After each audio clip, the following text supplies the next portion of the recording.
తిరుమల ఘాట్ రోడ్లు మూగ జీవాల పాలిట యమపాశాలుగా మారుతున్నాయి. నిత్యం ఘాట్ రోడ్లలో అనేక జంతువులు బలవుతున్నాయి.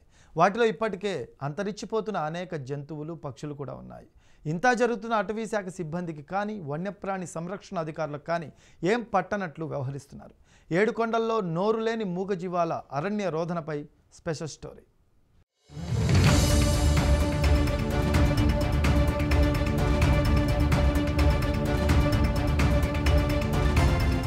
కోరిన కోర్కెలు తీర్చే కోనేటి రాయుడు తిరుమల శ్రీ వెంకటేశ్వరుడు.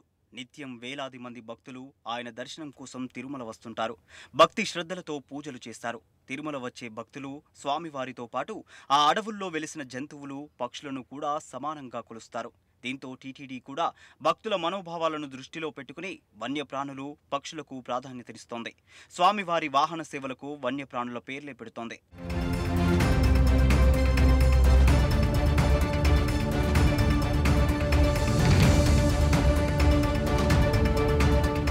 ప్రపంచంలో ఎక్కడా చూడని వన్యప్రాణులు శేషాచల కొండల్లో కనిపిస్తుంటాయి. శ్రీనివాసుడు వన్యప్రాణులకు ఎంతో ప్రాధాన్యతనిచ్చేవాడు. కానీ టీటీడీ అధికారులు మాత్రం అందుకు విరుద్ధంగా వ్యవహరిస్తున్నారు. నిత్యం తిరుమల తిరుపతి మధ్య ఉన్న 2 ఘాట్ రోడ్లలో అనేక జంతువులు, పక్షులు మరణిస్తున్నా పట్టించుకోవడం లేదు.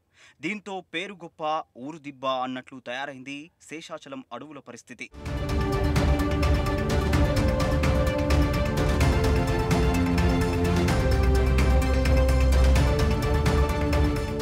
శేషాచలం అడవులు అరుదైన జంతువులు, పక్షులకు ఆవాసమని అధికారులు ఉదరగొడుతున్నారు. కానీ ఆ స్థాయిలో వాటికి సంరక్షణ కల్పించడం లేదు. ఫలితంగా నిత్యం తిరుమలకు వెళ్లే 2 ఘాట్ రోడ్లలో జంతువులు మృత్యువాత పడుతున్నాయి. క్రమక్రమంగా అరుదైన జంతువులు క్షీణదశకు చేరుతున్నాయి. అయినా అధికారుల్లో ఎలాంటి స్పందన లేదు. దట్టమైన అభయారణ్యం మధ్య ఉన్న 2 ఘాట్ రోడ్లలో నిరంతరం వాహనాల రాకపోకలు జరుగుతూనే ఉంటాయి. ప్రతిరోజు 10,000కు పైగా వాహనాలు తిరుగుతూనే ఉంటాయి.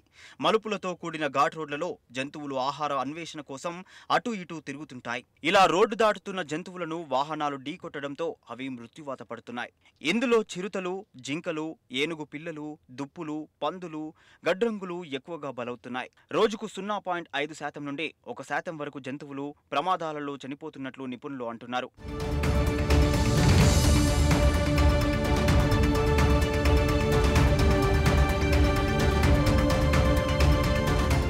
అడవి జంతువులను కాపాడడానికి గతంలో అనేక మంది నిపుణులు సిఫారసులు కూడా చేశారు. కానీ అవన్నీ అటకెక్కాయి. జంతువుల మరణాలను తగ్గించేందుకు 2 ఘాట్ రోడ్లోనూ ఇరువైపు ఇనుప కంచె నిర్మించాలని నిర్ణయించారు.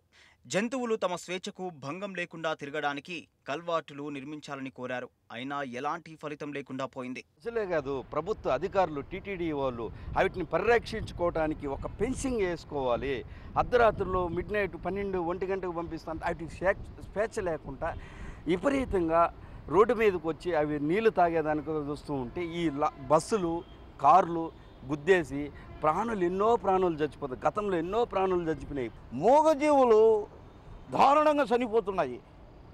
అసలు అధికారులు నిద్రపోతున్నారా? అసలు ఏం చేస్తున్నారు? మనం మూగజీవులను కాపాడుకునే పరిస్థితుల్లో లేకుండా పోవడం ఎంతవరకు సబబు? తిరుమల ఘాట్ రోడ్లో నిత్యం జరుగుతున్న మూగ జీవాల మరణాలపై కేంద్ర అటవీ శాఖ అధికారులు స్పందించాలంటున్నారు భక్తులు. తగిన జాగ్రత్తలు తీసుకోవాలని డిమాండ్ చేస్తున్నారు.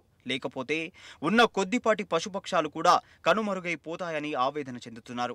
మొత్తంగా మూగ జీవాల మరణాలపై జంతు ప్రేమికులు సైతం మండిపడుతున్నారు. అటవీ శాఖ, టీటీడీ అధికారుల తీరుపై అసంతృప్తి వ్యక్తం చేస్తున్నారు.